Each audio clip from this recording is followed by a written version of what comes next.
नमस्कार मंडळी, कसे आहात सगळे? तुम्हा सर्वांचं माझ्या यूट्यूब चॅनलवरती खूप खूप स्वागत. मित्रांनो, वर्षाचा पहिला मोठा सण म्हणजे मकर संक्रांत जवळ येते. तिळगुळ घ्या आणि गोड गोड बोला असं म्हणत आपण एकमेकांना शुभेच्छा देतो. पण मीन राशीच्या लोकांसाठी ही संक्रांत फक्त तिळगुळ घेऊन नाही, तर भाग्याची मोठी संधी घेऊन येणार आहे. मीन रास म्हणजे जलतत्वाची रास, अतिशय हळवी आणि कल्पक रास. पण गेल्या काही दिवसांपासून तुम्ही ज्या समस्यांमधून जात आहात त्याला आता पूर्णविराम मिळणार आहे. सर्व देवांचं मकर राशीत जाणं तुमच्या आयुष्यात काय प्रकाश पाडणार आहे? तुमची अडकलेली कामं पूर्ण होतील का? धनलाभ होईल का? या सर्व प्रश्नांची उत्तरं आज आपण या व्हिडिओमध्ये एकदम सविस्तरपणे पाहणार आहोत. पण मित्रांनो, पुढे जाण्याआधी मला सांगा, तुमच्यापैकी किती जणांना असं वाटतंय की गेल्या 2 महिन्यांपासून तुमची कामं विनाकारण रेंगाळत आहेत? खाली कमेंट्समध्ये नक्की सांगा, म्हणजे मला कळेल की तुमच्या भावना काय आहेत आणि जेणेकरून मी त्याच्यावरती काहीतरी तुम्हाला सोल्युशन किंवा उपाय सांगू शकेल आणि तुमचे जे कामं रेंगाळत आहेत त्यावरती काहीतरी उपाय निघेल आणि ते तुमचे रेंगाळलेले कामं मार्गी लागतील. आणि हो, जर तुम्ही आपल्या चॅनलवर नवीन असाल तर आत्ता सबस्क्राईब करा आणि या व्हिडिओला लाईक करा, कारण तुमचं एक लाईक मला असेच सखोल व्हिडिओ बनवण्यासाठी प्रेरणा देतं. मित्रांनो, आता आपण थोडं शास्त्र समजून घेऊया. मकर संक्रांत म्हणजे काय?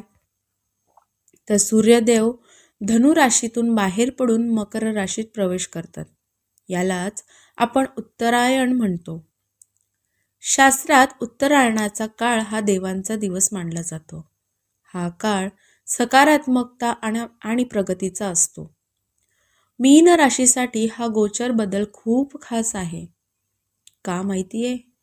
कारण मकर राशी तुमच्या राशीपासून 11व्या स्थानी येते. ज्योतिषशास्त्रानुसार 11वं स्थान हे लाभस्थान असतं. म्हणजे काय? तर कष्टाचे फळ मिळण्याचे स्थान.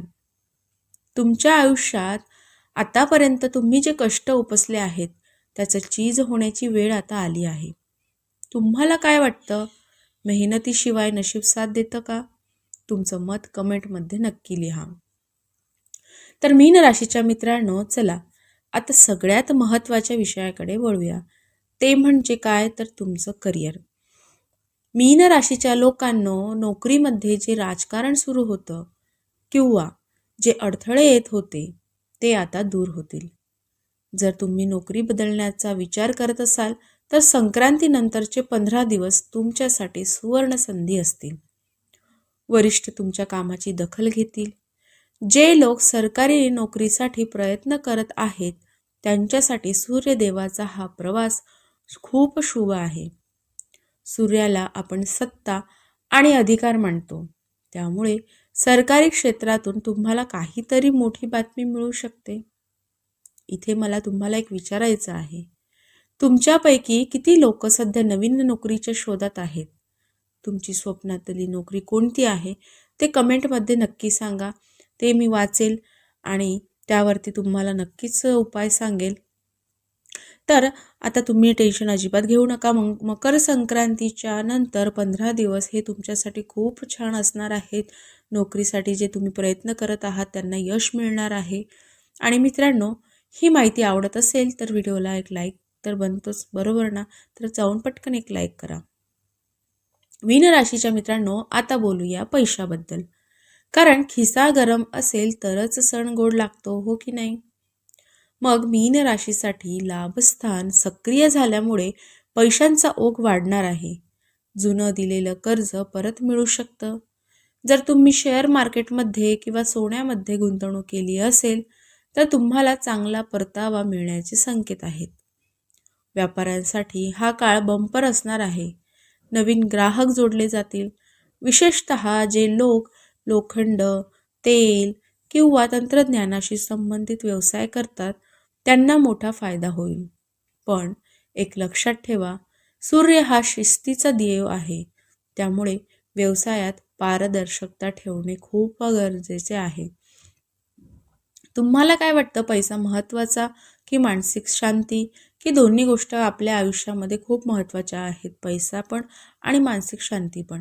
तुमची पसंती कमेंटमध्ये नक्की कळवा, की तुम्हाला तरी काय वाटतं, की पैसा या जगामध्ये खूप महत्त्वाचा आहे, की त्याचबरोबर आपल्याला मानसिक शांतीसुद्धा महत्त्वाची आहे. तुमचं मत नक्की मांडा.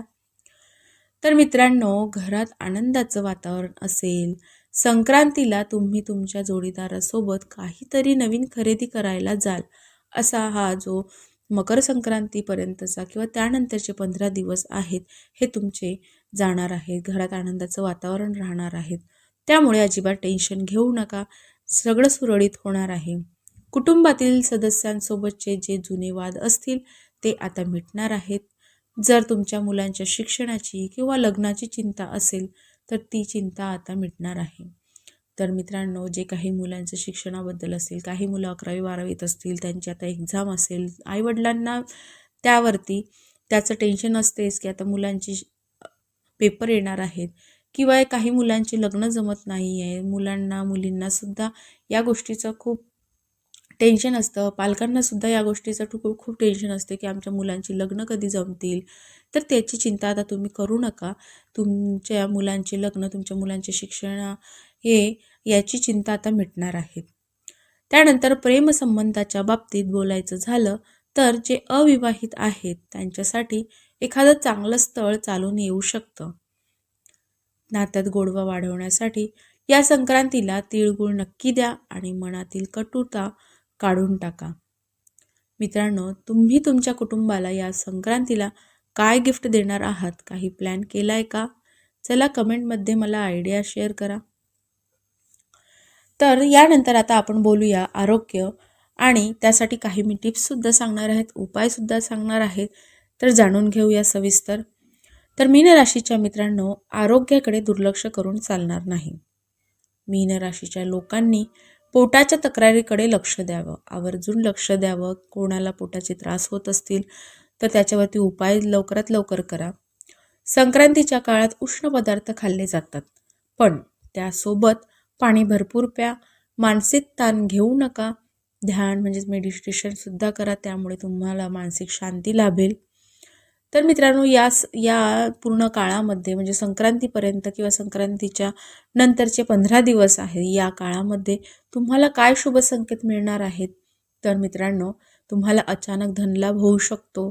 रखडलेली कामं मार्गस्थी लागू शकतात आणि समाजात तुम्हाला तुमच्या मुलांमुळे म्हणावं की तुमच्यामुळे म्हणावं की तुम्हाला तुमच्या समाजामध्ये मान सन्मानसुद्धा मिळू शकतो. तर तुम्हाला काय करायचं आहे? या मकर संक्रांतीच्या दिवशी सूर्योदयाच्या वेळी सूर्याला अर्घ्य द्या. ओम गृहिणी सूर्याय नमः या मंत्राचा जप करा.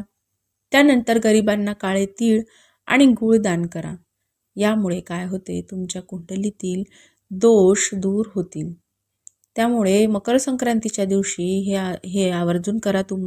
तुम्हाला सूर्याचा जो मंत्र आहे तो म्हणायचा आहे, त्याचा जप करायचा आहे. त्यामुळे तुमचा जो सूर्य आहे तो बलवान होईल आणि तुमचे कामांमध्ये जे येणारे अडथळे आहेत ते सुद्धा मार्गी लागतील. तर काय मंडळी, ही माहिती तुम्हाला उपयोगाची वाटते ना? जर वाटत असेल तर आत्ताच्या आत्ता हा व्हिडिओ तुमच्या व्हॉट्सअप ग्रुपवर शेअर करा, जेणेकरून तुमच्या मीन राशीच्या मित्रांनाही याचा फायदा नक्की होईल. तर मंडळी, मीन राशीसाठी ही मकर संक्रांत खरोखरच क्रांती घेऊन येणार आहे.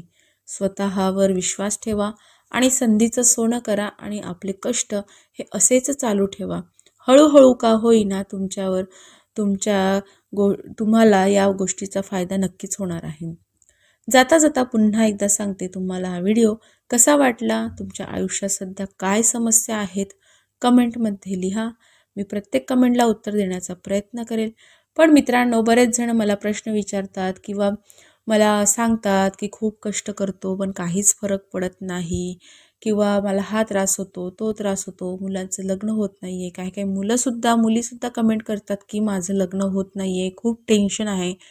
तर मित्रांनो, मी समजू शकते, पण तुम्हाला त्यासाठी काय करायचं आहे, व्हिडिओमध्ये जे काही मी उपाय सांगितले आहेत ते सुद्धा तुम्ही करा, जेणेकरून तुम्हाला याचा फायदा होईल आणि तुमचे जे काही अडथळे आहेत, ज्या गोष्टी घडत नाही आहेत, त्या या उपायांमुळे त्याच्यामध्ये बदल नक्कीच होईल. व्हिडिओला लाईक केलं नसेल तर पटकन लाईक करा, चॅनलला सबस्क्राईब करा आणि बेल आयकॉन दाबायला विसरू नका.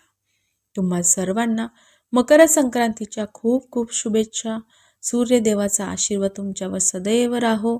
भेटूया पुढच्या व्हिडिओमध्ये. तोपर्यंत धन्यवाद. श्री स्वामी समर्थ.